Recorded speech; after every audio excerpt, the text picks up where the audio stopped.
Assalamualaikum warahmatullahi wabarakatuh. Alhamdulillahilladzi amarna bitafaqquhi fiddin. Wassalatu wassalamu ala nabiyyina Muhammadin al-qail man yuridillahu bihi khairan yufaqihu fiddin. Wa ala alihi wa sahbihi wa tabi'ina bi ihsanin ila yaumiddin, thumma amma ba'd. Yang saya hormati pimpinan cabang Muhammadiyah Kota Bojonegoro, Masjid Al-Ma'un, Takmir Masjid yang dimuliakan Allah, dan juga kesempatan sehingga kita masih bisa tetap istiqomah dalam upaya kita tafaqquh fiddin, mendalami agama dengan mentradisikan kajian-kajian di lingkungan warga Muhammadiyah. Salawat dan salam semoga senantiasa terlimpahkan kepada Nabi Muhammad SAW, keluarganya, sahabatnya, dan seluruh orang yang mengikuti sunnahnya sampai hari kiamat. Bapak dan Ibu sekalian, jamaah kajian ketarjian PCM Kota Bojonegoro yang dimuliakan Allah.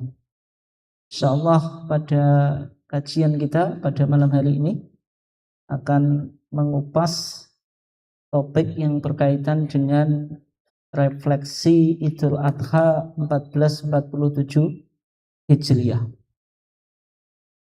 Sebelum kita memasuki topik ini, penting untuk kita ilmui kembali bahwasanya bulan Dzulhijjah itu salah satu dari 4 bulan-bulan haram. Di dalam satu tahun itu ada 12 bulan. Inna iddatas syuhuri indallahi 12 syahran. Sesungguhnya jumlah bulan di dalam satu tahun menurut Allah ada 12 bulan. Di kitabillah itu sudah ditetapkan oleh Allah. Kapan? Yauma khalaqas samawati wal ard. Pada saat Allah menciptakan langit-langit dan bumi. Minha arba'atun hurum. Dari 4 bulan, dari 12 bulan itu ada 4 bulan yang disebut dengan bulan apa? Haram. Fala tadlimu fihinna anfusakum. Yang mana 4 bulan haram ini sangat sakral, sangat dimuliakan, sehingga kita dituntut untuk memperbanyak ibadah dan tidak boleh melakukan perang. Fala tadlimu fihinna anfusakum. Janganlah engkau mendolimi di 4 bulan haram ini diri kamu sekalian. Nabi Muhammad SAW, beliau menjelaskan minha arba'atun hurum. Dari 12 bulan itu ada 4 bulan yang disebut bulan haram. Itu apa saja? Karena salah satu fungsi sunnah itu as-sunnatu tubayyinul qur'ana. Sunnah itu menafsiri apa? Al-Quran. Al-Quran menyebutkan 4 bulan itu dengan sebutan yang mujmal, yang masih global, belum mufassal, belum diperjelas. Fungsinya Nabi atau Nabi menjelaskan apa? Al-Quran. Sehingga di dalam hadis Nabi dijelaskan salah satu mutawaliyatun, 3 bulan berturut-turut. Apa saja? Dzulqa'dah, Dzulhijjah, Muharram. Dzulqa'dah itu bulan ke-11. Nek wong Jawa nyebut sasi selo. Selo ya Pak, nyeselake Allah. Maksudnya Dzulqa'dah, Dzu yang punya Qa'dah itu duduk. Orang disuruh istirahat, tidak boleh melakukan perang. Kalau Al-Imam Ibnu Katsir dalam tafsirnya Al-Quran Al-Azim menghubungkan dengan waktu pelaksanaan ibadah haji. Dzulqa'dah itu orang bersiap-siap berangkat apa? Haji. Dzulhijjah, Dzu yang punya hijjah itu haji. Dalam kalender Jawa, Islam Jawa disebut sasi apa? sasi besar. Karena dihubungkan dengan Al-Id Al-Akbar atau Idul Adha. Idul Adha itu hari raya besar, Idul Fitri itu Al-Id Al-Asghar, Id yang kecil. Meskipun kadang-kadang di masyarakat itu terbalik. Idul Fitri dibesar-besarkan, Idul Adha dikecilkan. Karena dananya habis di Idul Fitri. Beli mobil dan seterusnya itu. Ya, karena ada momen lebaran gitu. Sehingga Idul Adha sudah nggak punya budget untuk ikut korban saja nggak bisa gitu. Padahal sebenarnya Al-Id Al-Akbar itu Idul Adha. Karena di situ berkumpul banyak ibadah. Ya, di antaranya ibadah haji, yang tidak haji ibadah korban. Sehingga dalam tradisi Islam Id yang besar itu Idul Adha. Makanya dalam kalender Jawa disebut sasi Sasi besar. Bulan yang ada di situ ibadah haji. Dzu yang punya hijjah itu haji. Karena manasik haji itu kan dilakukan di bulan Dzulhijjah. Tanggal 8 Yaumut Tarwiyah, jemaah haji pergi ke Mina. Melakukan sholat zuhur, asar, maghrib, isya, subuh. Nanti tanggal 9 Yaumul Arafah. Jamaah haji melakukan wukuf di Arafah. Puncaknya haji itu wukuf. Sehingga Nabi mengatakan al-hajju Arafah. Mulai zawal, masuknya waktu zuhur, melakukan sholat zuhur dan asar dengan jamak takdim. Kemudian kalau terbenam matahari, beralih ke Musdalifah. Nabi melakukan jamak takhir antara sholat zuhur dan sholat maghrib dan isya. Nanti tanggal 10 pergi ke Mina, melempar jumroh Aqabah. Terus bagi yang tidak melakukan haji, maka tanggal 10 itu kita menyembelih korban atau Idul Adha itu. Terus 11, 12, 13 itu disebut Ayyamut Tasyrik, hari-hari Tasyrik. Tapi bagi jamaah haji itu disebut Ayyamu Mina. Mereka melakukan mabit di Mina. Malamnya mabit di Mina, siangnya melempar jumroh, yaitu ula, wusta, dan Aqabah. Bagi kita sebut dengan Ayyamut Tasyrik. Bagi orang haji disebut Ayyamu Mina. Hari-hari mereka menetap di Mina. Tanggal 11 itu disebut Yaumul Qar. Yaumul Qar. Jamaah haji menetap di Mina. Tanggal 12 itu disebut Yaum An-Nafar Al-Awwal. Hari nafar pertama. Bagi yang ingin meninggalkan Mina sudah boleh. Kemudian tanggal 13 disebut Yaum Nafar Atsan, yaitu hari nafar yang kedua. Bapak dan Ibu sekalian yang dimuliakan Allah. Terus Muharram. Muharram itu secara bahasa artinya yang diharamkan. Siapa yang diharamkan? Iblis. Iblis itu diharamkan dari surga atau dikeluarkan dari surga pada bulan Muharram. Ketika Allah Subhanahu wa taala memerintahkan iblis untuk sujud kepada Adam, mereka membangkang. Wa id qulna lil malaikati isjudu li adama fasajadu illa iblis aba wastakbar. Karena mereka bangkang, merasa sombong, mereka tidak mau sujud kepada Adam. Sebagai konsekuensinya mereka diusir dari surga. Itu di bulan Muharram. Kemudian Nabi menjelaskan ada bulan Muharram yang dia tidak berurutan, yaitu Rajabu, bulan Rajab, alladzi baina Sya'ban wa Jumada, yang berada antara bulan Sya'ban dan Jumadil Akhir. Kalau Sya'ban bulan keberapa, Dik? Sya'ban bulan Nek wong Jawa nyebut sasi ruwah, yaitu bulan ke-8. Kalau Ramadan bulan ke-9. Sebelum Sya'ban bulan Rajab. Berarti Rajab bulan ke-7. Sebelum Rajab bulan Jumadil Akhir, itu bulan ke-6. Nah, Rajab itu kalau dalam penafsiran Ibnu Katsir itu dihubungkan umat Islam itu sudah lama meninggalkan Ka'bah sehingga kangen Ka'bah. Maka Rajab itu waktunya untuk umroh. Bapak dan Ibu sekalian yang dimuliakan Allah, di dalam kajian kita, insya Allah nanti kita akan menggunakan referensi yang pertama HPT dan TJA Muhammadiyah. Kita lihat bagaimana putusan dan fatwa tarjih berkaitan dengan ibadah di bulan Dzulhijjah yang sebagian besar sudah kita lewati. Yang kedua, kita akan mengkaji kitab kumpulan hadis hukum yang cukup penting karena kitab ini sering dirujuk oleh HPT, terutama HPT jilid 1 banyak mengutip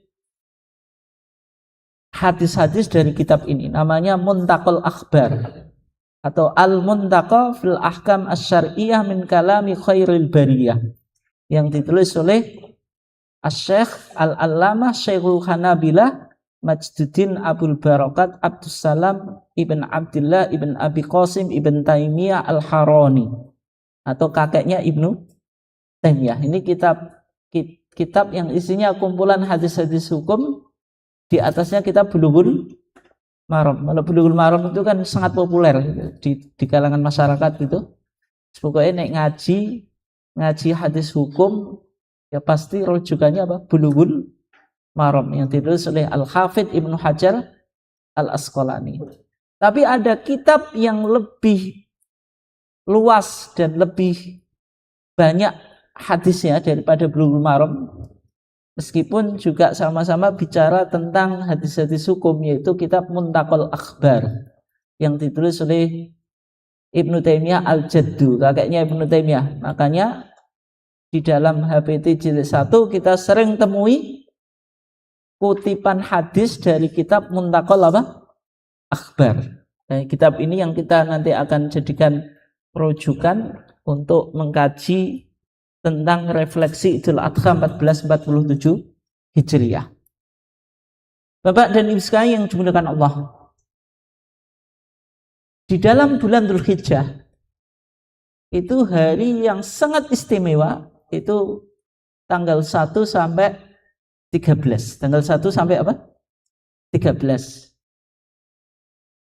Tanggal 1 sampai 10 itu disebut Al-Ayyam Al-Ma'lumat, hari-hari yang ditentukan. Disebut apa? Al-Ayyam Al-Ma'lumat. Kemudian 11, 12, 13 itu disebut Al-Ayyam Ma'dudat, hari-hari yang terbilang atau terhitung. Berarti 1 sampai 10 itu hari-hari yang ditentukan atau Al-Ayyam Al-Ma'lumat. Kalau tanggal 11 sampai 13 disebut apa? Al-Ayyam Al-Ma'dudat. Sebagaimana penafsiran Ibnu Katsir, sebagaimana penafsiran Ibnu Abbas radhiyallahu anhuma. Qala al-Bukhari, berkata Imam Bukhari. Berarti keterangan ini ada dalam Sahih Bukhari. Wa qala Ibnu Abbas, dan berkata Ibnu Abbas radhiyallahu anhuma. Ibnu Abbas itu sahabat yang gelarnya Turjumanul Quran, ahli dalam penafsiran apa? Al-Quran. Itu barokahnya doanya Nabi.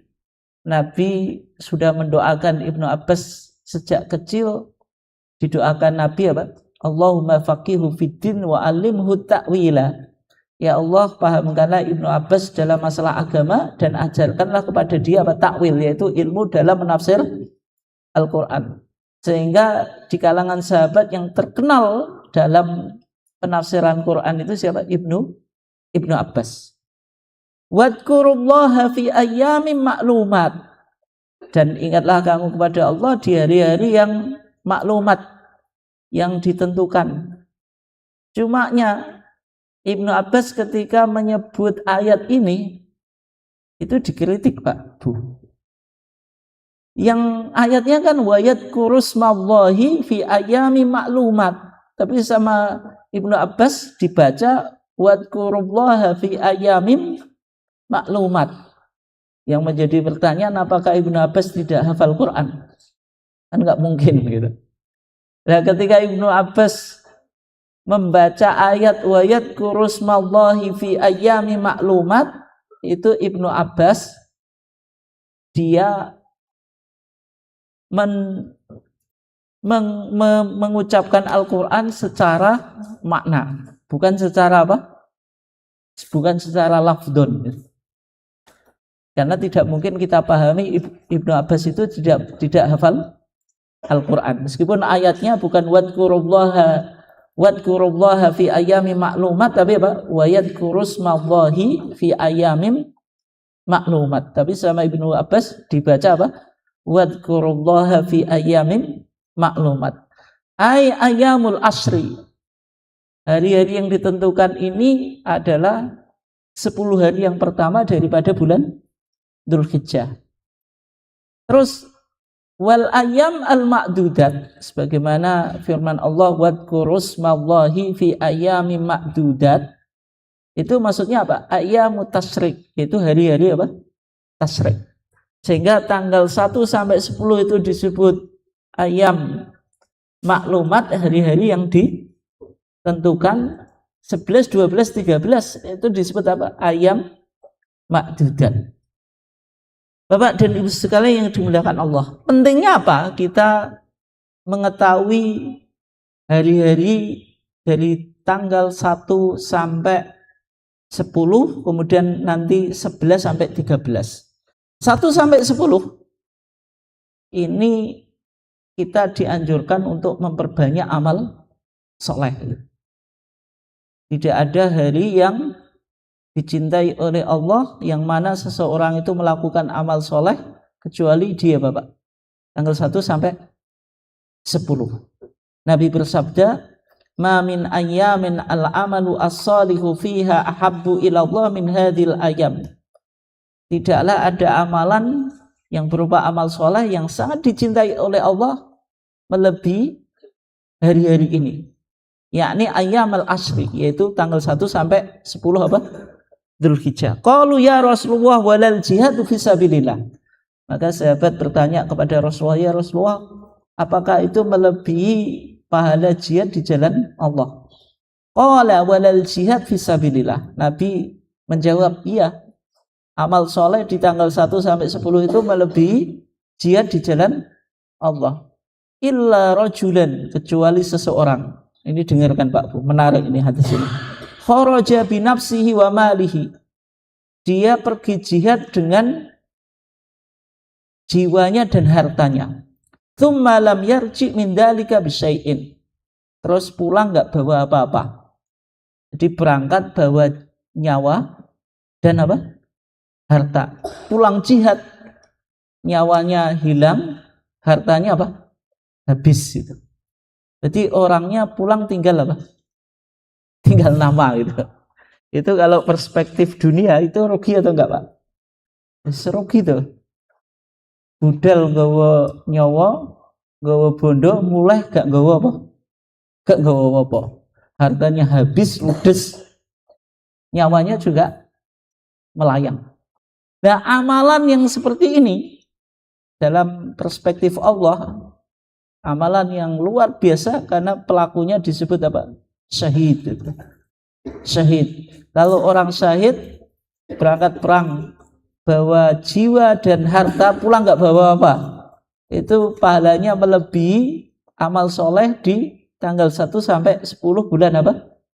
Dzulhijjah itu. Jadi menunjukkan betapa pentingnya amalan yang kita lakukan mulai tanggal 1 sampai 10 apa? Dzulhijjah. Di antara amalan yang diperintahkan Nabi kemudian dipraktikkan oleh sahabat Pak, itu takbiran, baca takbir ini. Sudah mulai sejak masuknya bulan Dzulhijjah Pak. Meskipun ini nggak populer gitu. Banyakan orang kan baru takbiran ketika apa Pak? Maghrib, malam malam Idul Adha, ya kan gitu ya. Ini sebenarnya sudah mulai tanggal 1 sampai 10. Nanti di hari Tasyrik juga ada takbiran lagi. Nah, kata Nabi dalam hadis Abdullah ibn Umar, kalau sudah masuk tanggal 1 sampai 10 itu fa'aktsiru fihinna minat tahlili wa takbiri wa tahmid. Orang suruh memperbanyak bacaan tahlil, la ilaha illallah, takbir Allahu Akbar, tahmid itu alhamdulillah. Dan ini dipraktikkan oleh sahabat Nabi, yaitu Abdullah ibn Umar dan Abu Hurairah. Yakhrujani ila suq. Keduanya kalau tanggal 1 sampai 10 itu pergi ke pasar. Karena sebagaimana umumnya profesi yang ditekuni oleh para sahabat itu apa? At-tijarah, yaitu apa? Berdagang. Makanya kalau jenengan ingin memiliki profesi sebagaimana profesinya para sahabat dan termasuk Nabi, itu pilih usaha apa, Pak? Dagang.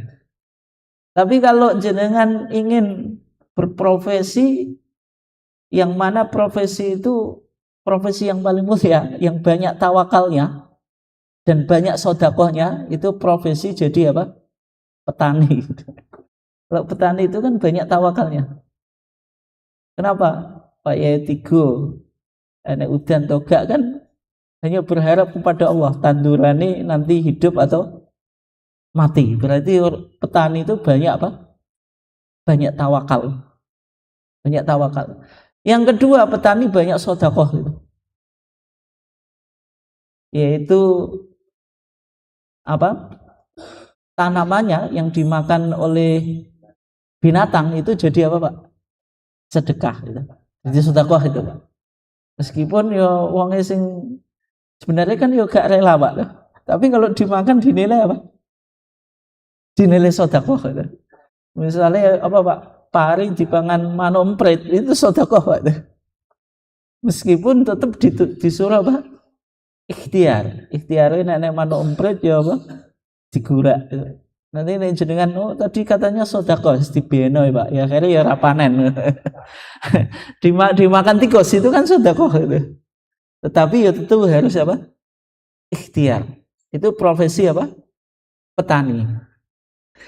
Nah, yang dilakukan oleh Abdullah ibn Umar dan Abu Hurairah di 1 sampai 9 atau tanggal 1 sampai 9 fi ayamil asri yukabbirani wa yukabbirun nasu bitakbirihima.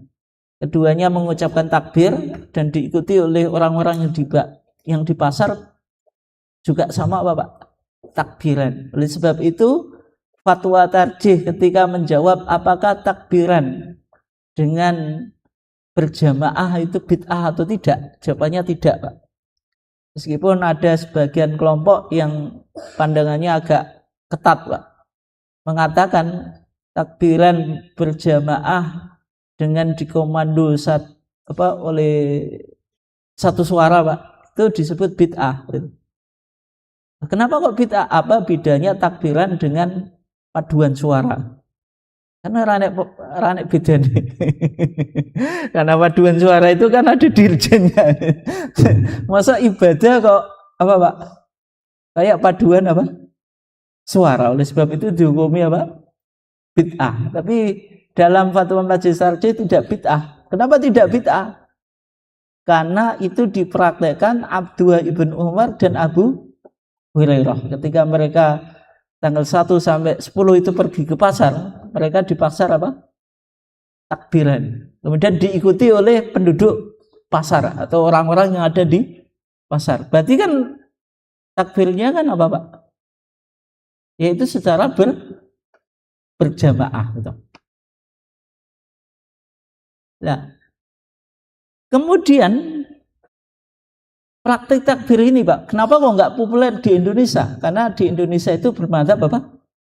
Syafi'i. Tanggal 1 sampai 9 dalam madzhab Syafi'i ya memang sudah dianjurkan takbir atau takbiran, tapi ketika melihat bahimatul an'am, hewan apa?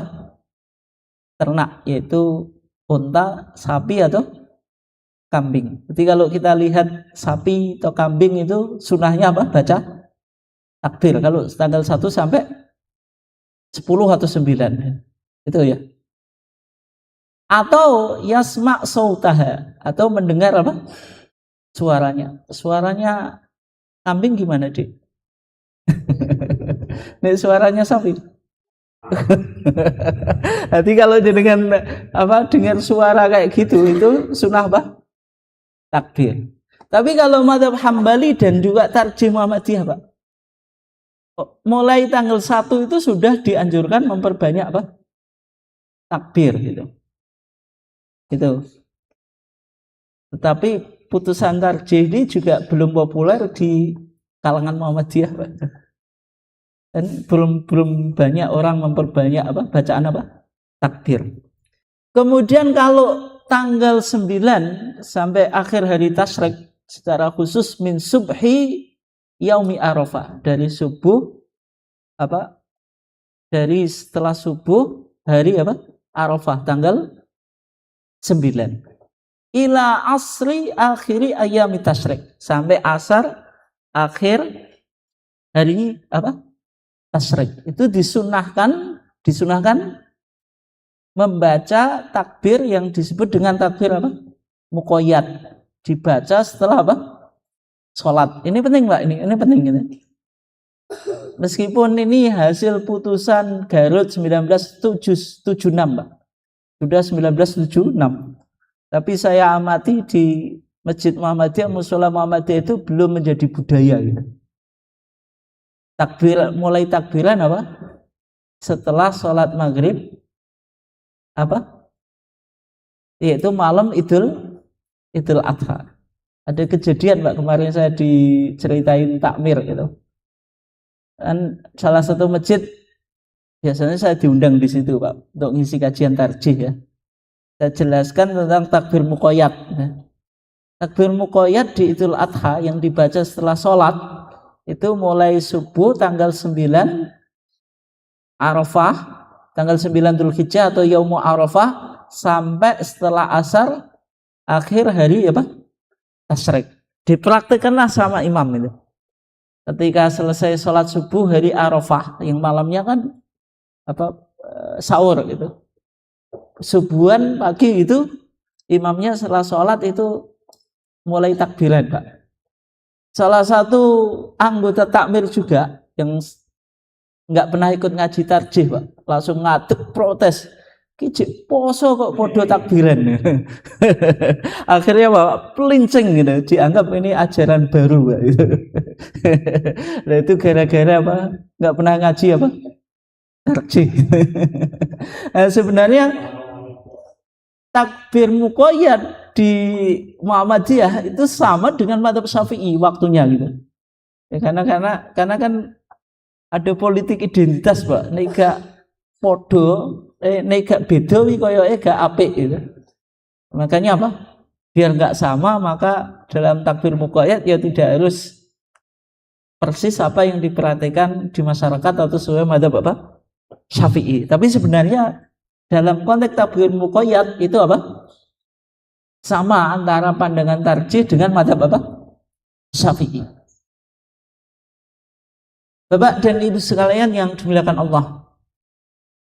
Terus tanggal 9 itu disebut Yaumu Arafah. Hari apa? Arafah. Jamaah haji melakukan wukuf. Nabi mengatakan al-hajju Arafah. Bagi yang tidak haji itu dianjurkan untuk melakukan puasa, yaitu Shaumu Arafah. Karena ibadah itu ada hubungannya. Setiap ibadah kalau kita perhatikan itu ada hubungannya, Pak. Jamaah haji wukuf, kita yang tidak haji suruh ibadah namanya apa? Puasa Arafah. Jamaah haji menyembelih korban yang disebut hadyu, kita yang tidak berhaji menyembelih korban yang disebut apa? Udhiyah.